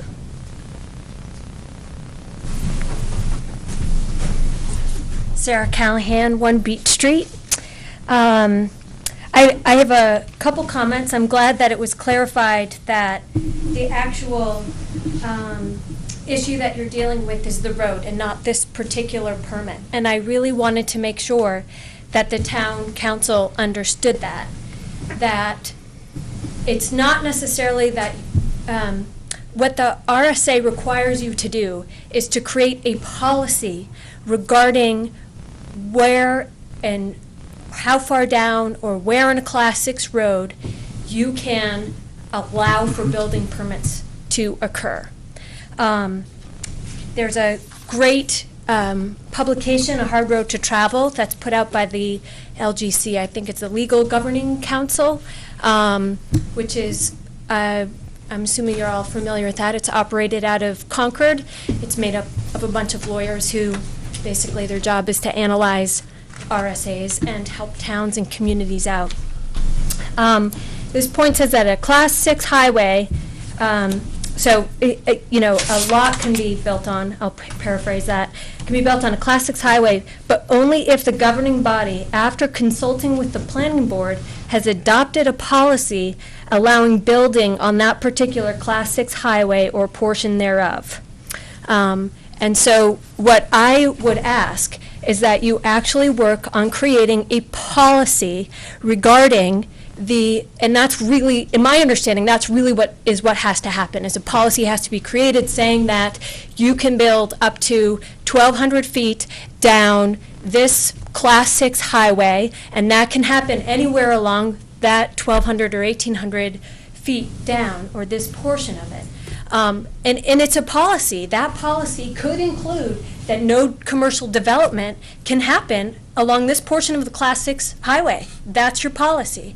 You can add whatever you want within that policy that will allow you to still allow Mr. Gaziano to build, if that's part of it, but it needs to be an overall look at what's going on this Class 6 road. And I really don't feel like that's what's being addressed right now. I think it's been very focused, and it's not a focused question. And so that's my one thought. And I do have a copy of the memo to the town council and town administrator from the planning board that also notes this. It's dated October 15th, and the first sentence, third paragraph down, said the decision whether to allow building on a Class 6 road is a major policy decision. So I just think that there needs to be more discussion about what that policy includes and what it entails, and something more specific written up than just a vote at a town council meeting. Thank you. You agree with that? The planning board was deliberating relative to what the RSA specifically stated. As our memo states, we did do a lot of investigations, one of which was the document that was referred to. But we clearly stated that Newmarket does not have a policy. Okay. If we have other Class 6 roads or private roads in town, the council may request the planning board to, assist them in developing this policy. But relative to this particular application that the council sent to the planning board, our role under the RSA, as we interpreted it, was to provide review and comment. And we only have 2 Class 6 roads in town that I'm aware of? All right, so we're not going to have this issue going any further, I guess. Mr. Cohen? Oh, actually, yeah. You might as well go because I can't remember his name. Mr. Malasky. He's never getting up there. He'll never arrive there. Vernon Cohen, 81 Bay Road. I love what Sarah just said, because it really, it begs the question of what the council's here for, and why, one of the main functions of having a governing body is policy. And if towns set policies on these things based on Class 6 roads, I think it begs the further question, why do towns have differing policies on Class 6 roads and numbers of feet and so forth? What's it about? What are the issues that are entailed in those decisions, and is one of them, for example, conservation in the town? I don't know the answer to that, but I suspect that conservation's got something to do with it. And I would remind the council that this town, and speaking of the opposing side, I'd like to address the issue of the opposing side, which I think are the voters who have more than once stated their strong belief in conservation in this community, and actually on more than one occasion have stated that there was an economic argument to be made with regard to school kids. And so as we think about policy with regard to Class 6 roads, and as we open them up to development, let's say, then are we also saying that we like the idea of more school kids and more houses and the economics that brings with it? Are we saying that we love that? I would remind the council too that when it makes a policy decision, what it's attempting to do is to weigh the pros and cons, the positives, the negatives. What are the advantages to the town of adopting this decision? Okay, let's say it's revenue. That might be a positive. What are the negatives with regard to allowing more development to occur in this area? What are some of the economic pluses and minuses? What are some of the ecological ones? Ecological fragmentation, something that Ellen frequently speaks to. I didn't hear her speak to it tonight because I think she's focusing on roads and specifics. But I would urge the council to when they're making a policy decision of this nature, to think more deeply and more broadly about what it is, because it seems to me that there's really, I haven't heard any criteria mentioned tonight that these policies that these towns adopt are based on. What's the criteria that a town bases its decision, its policy-making decision, on Class 6 roads on? So if there aren't any real specific criteria that are used or that have been stated by anyone here, then I think the council is free to use its own head in deciding what criteria it's going to use when it makes policy like this. You can use your own heads, ecologically, economically, school-wise, any way you want, it seems to me. And that might bear, as Sarah just mentioned, that might bear further thought, and that might make you want to table something. That's my comment. Thank you. Mr. Velasky.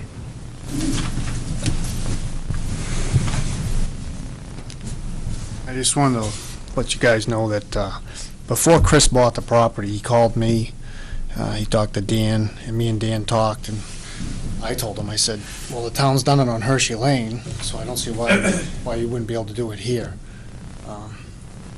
I know Dan couldn't really find anything at the time, but he did kind of do his homework, I feel, before he bought this property.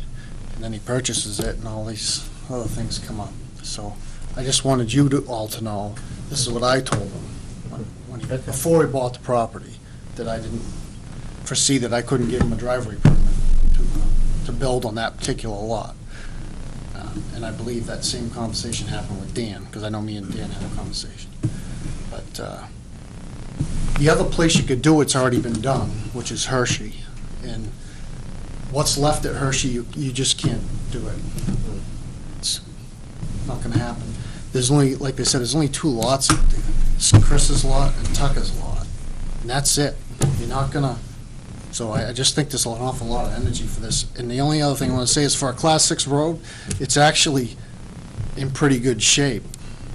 There's a couple little low spots in it, but if that was shaped up so the water couldn't sit in it, and you trim back what's growing up because it sat there, I'm real familiar with the property, and I'm the last one that wants to see something happen out there, because I had like exclusive hunting rights to it. But, Is that why it's on the lock and key, and you're the only one that has the key? no. So I just wanted you to know that he did come to us and talk to us, and that's what he was told, and Okay. you're not gonna put anything else out there, there's one other lot. And it's all wet. I don't even think he could put a house over there on the other, on Tucker's side, in my opinion, but if you Okay. look at that well. Well, that's valuable. We have a couple of lights, unless somebody's got something new. I really want to move forward on this because we've spent a fair amount of time on this. Anybody got anything new? Okay, Councilor LaBranche. I guess my question is, because the term policy has been brought up a couple of times, and my question is, since there's basically a request already in front of the council, and, moving forward would be before other boards, I mean, we couldn't put a policy in place that would affect this applicant. So, I guess he who strikes first, ends up being the winner to some extent. I can understand where we would want to potentially put policy on it, but it couldn't affect this applicant.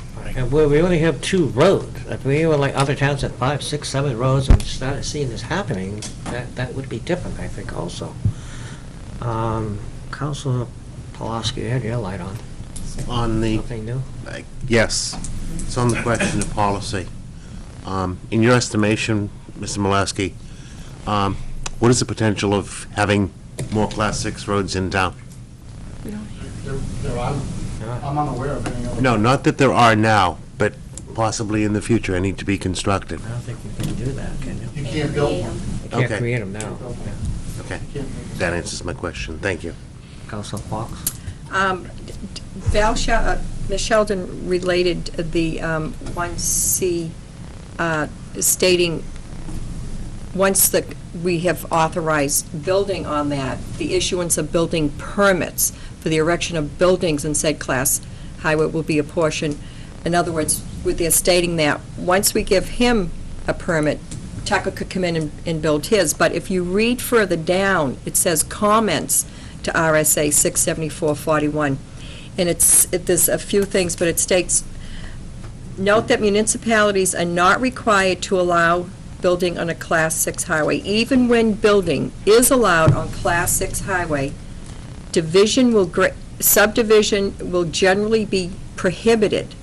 In other words, while a municipality may be willing to issue a building permit to a landowner having an existing lot on a class highway, subdivision on that same lot, and I would assume on adjacent lots on that, which I would want clarification for, that would be considered a commercial activity, which will definitely increase the demand for services and probably, I mean, if you read the comments under that, and as I read it, it states that even though we give Mr. Gaziano a building permit, if someone else came in on the other side of that road, just as his lot is required, not able to have further subdivision on it, another property owner would probably not be able to have a subdivision because that would be considered commercial, and the excess use of the road would be prohibited.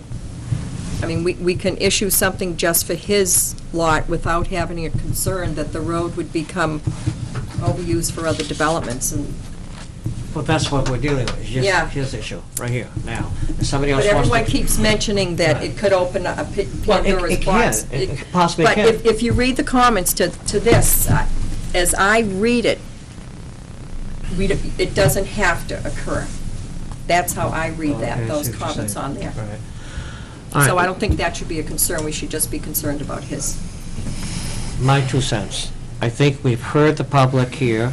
We don't have to do a public hearing because it will be going to the planning board if it gets approved here. I just want to see a motion. I want to go forward with this. The applicant's been to the planning board a couple of times, conservation a couple of times, here twice now, I think. So what's the council's flavor here?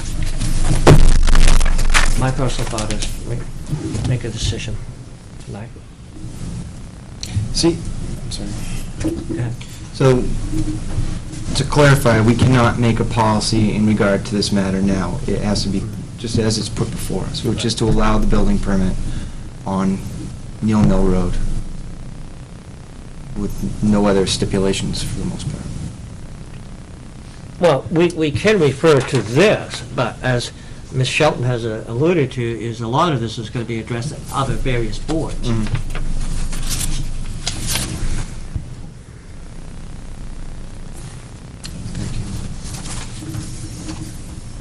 Somebody want to make a motion here?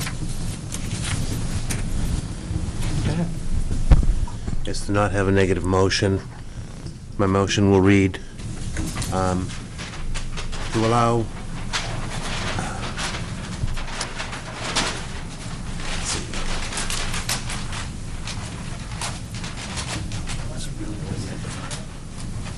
somebody give me some help with wording this. Are you making a motion to grant the, or what is it, you're, I'm making the motion to grant building permits on this section of, Class 6 section of Neal Mill Road. that's all you have to do? Okay. Do we have a second on that? Can I make an amendment to that? Yeah, I guess. Yes. Yeah, sure. Can I, The first 1,800 feet? The amount that is being requested by the applicant? Yes. Okay. Is that fair? Conditions? Can we change permits to permit? No. No. Okay. You had a question? Your motion does not have any conditions associated with it. Not yet. I was just, that's my what he's going to amendment. do now. Go ahead. I'd like to make the amendment with it. We recommend the approval of the Newmarket Conservation Commission's recommendations. I'll agree with that. December 15th. Dated December 15th, 2008. I'll agree with that. I can live with some of that, but I'm thinking, where's mine? That's mine. Oh, I'm sorry. Item number 1 and those 3 bullet points. The rest of it's going to be dealt with somewhere else. I don't know why we need to be redundant on it, but. You agree? Yeah. That's what you want. Okay, yes. I make amendment to that we make the inclusion that we follow the Conservation Commission's recommendations on number 1 on their document dated December 15, 2008. And the 3 bullets below. The 3 bullet points below Okay, that. I can live with that. All right. Okay. Any other comments on that? No. What about the comments from the planning board? That the For the 14 recommendations? points? Yeah. Could also adopt the 14 points of the... Well, they have to go through the That's planning good. board. Or is that going to be done through Val? That's redundant. We don't need to go there, I don't think. I think the planning board is going to handle that if the permit is granted at this point. Okay? Can Val speak? Yes, you may. If you look at the recommendations of the planning board, they go specifically into the subdivision regulations, the specific portions of that subdivision regulation. The second item, which as opposed to a bullet point, is no commercial use of the property unless that is permitted in the R1 zone, and that it would be subject to the planning board site plan approval, which means that if commercial development is allowed in that zone, then the applicant would have to go through site plan review, which would again address some of these issues. So the it is planning board issue. Conservation Commission took up. Right, it Correct. is planning board. And then also, that there would be legal review by town council, the notice of limits of municipal responsibility and liability, to assure the town's interests are properly protected. Not just that the applicant gives that, shows that he has filed a document with the registry to meet the RSA, but that document has been previously approved by the town. So the 3 planning board conditions, I believe, will also address some of the issues that the Conservation Commission has through the building process application, the building application process with Mr. Vincent. But I think that the town council may want to seriously consider that the planning board recommendations, those 3 items, are incorporated into your motion. feel more comfortable tabling this until we have a little bit No, further I think discussion she on this agreed. matter. I agree with her. I think she's right on Still track. got some loose ends that I'm not. You were heading that way, Jim, anyways, so, instead of all 14, she's saying we don't have to do all 14. Well, I have a He's right. question about that, because this is a workshop, and the way it's noticed is discussion on That's correct. Neil Mill, building on the Class 6 portion of Neil Mill So we Road, don't right? need to- And it's my understanding that the resolution that we adopted as council in August says, as a general rule, workshops are not, motions are not entertained at workshops. Workshops are for With informational, exceptions. unless the entire council agrees No, I otherwise, agree. right? That's what I'm saying, with So- exceptions. that So can be I guess what I'm saying is, or probably what my suggestion would be, is why don't we just move this to a business meeting? If you want to have, I know the council's already voted to have a public hearing. You want to have the public hearing, do it then, and then we'll, in fairness to the applicants, we can dispose. This is not fair, okay? Wait a minute, you're out of order. Thank you. I'd like to withdraw my motion. Wait a minute, he's talking. I'm sorry. No, I mean, that's it. I mean, So you're suggesting to, I'm suggesting that we follow protocol. okay, just so the council knows that, and you're right, but there are those exceptions that the council can follow. And for some reason, I don't have a whole copy here. Protocol. Do you have a copy on you? I do. You don't have to read. No, I want to see how it's worded, that's all I wanted to us to. Oh, no, it's not. Oh, the addendum. It's a resolution. You want the resolution? They're missing the first page, and they're not- No. Resolution, the, right here. Let me see the front thing. Is that it? Yeah, this is it. This is it.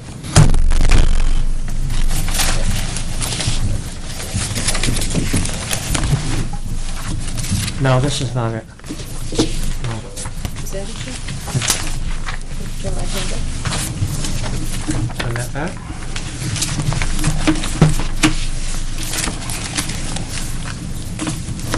Okay, order of business. The business of all business meetings or workshops of the council shall be transacted in the following order unless the council by a vote of at least two-thirds of the members presented shall suspend the rules and change the order. All right, that's been the process. For all follows.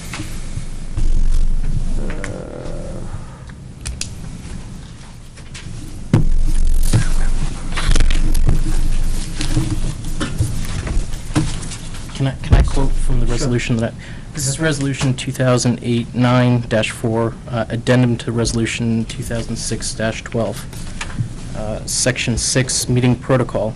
Motions will be entertained at workshops only under extraordinary circumstances. Motions will only be entertained under new business, only under extraordinary circumstances. Any matter discussed under new business the council wishes to consider further will be referred to the next available workshop. So, So this is a workshop, it was referred to this workshop. yeah, motions will be, I guess the first sentence, I probably could have stopped at.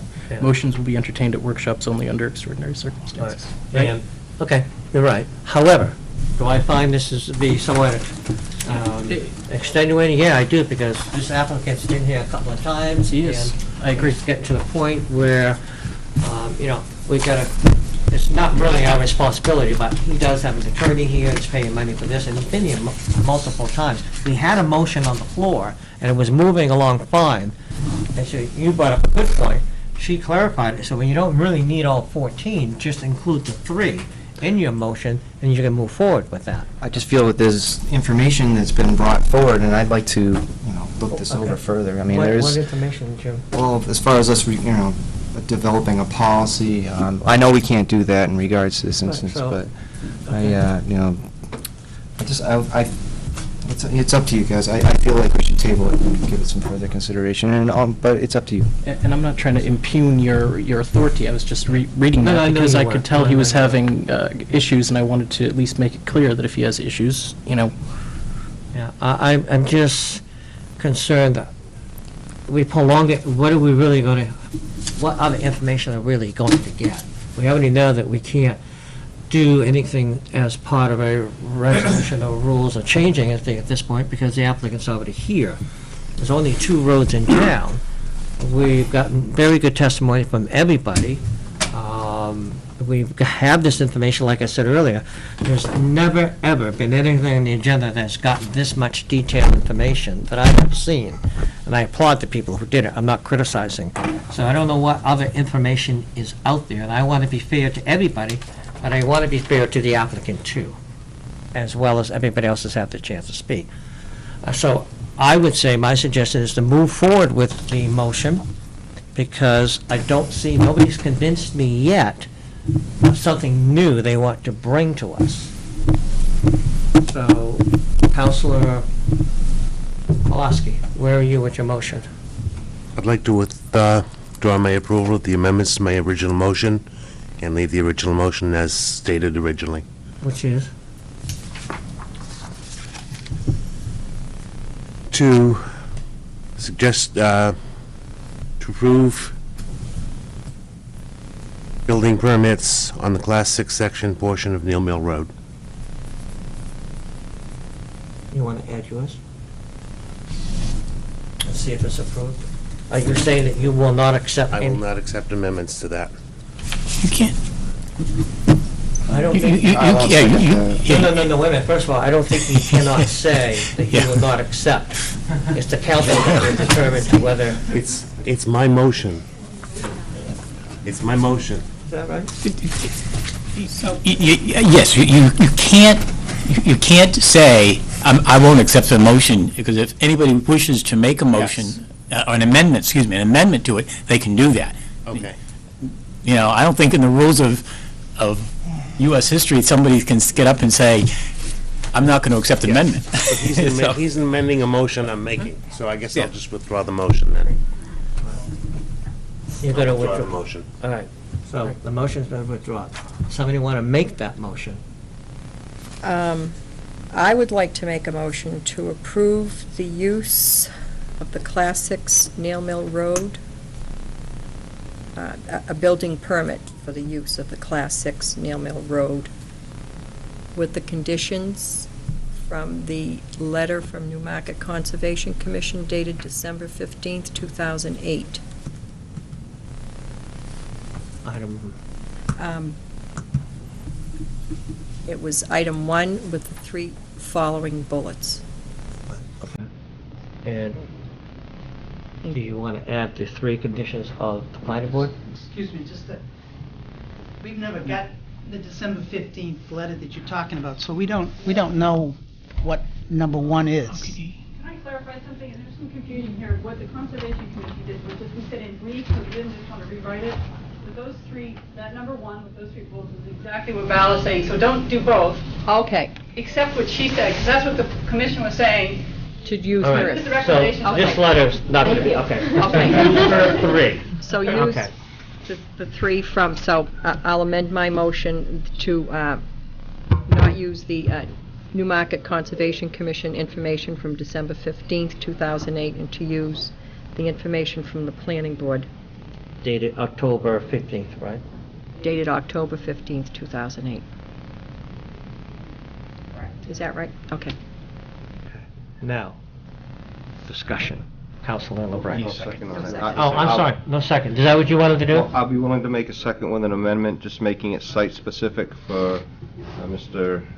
Gaziano, because he's actually the one that's applying for this, so that should the council further decide to make policy, Mm-hmm. we can do that later. Yes.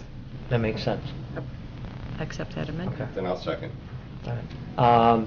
Any further discussion? I think we've beaten this thing to death. Roll call, please. Counsel Cox. Aye.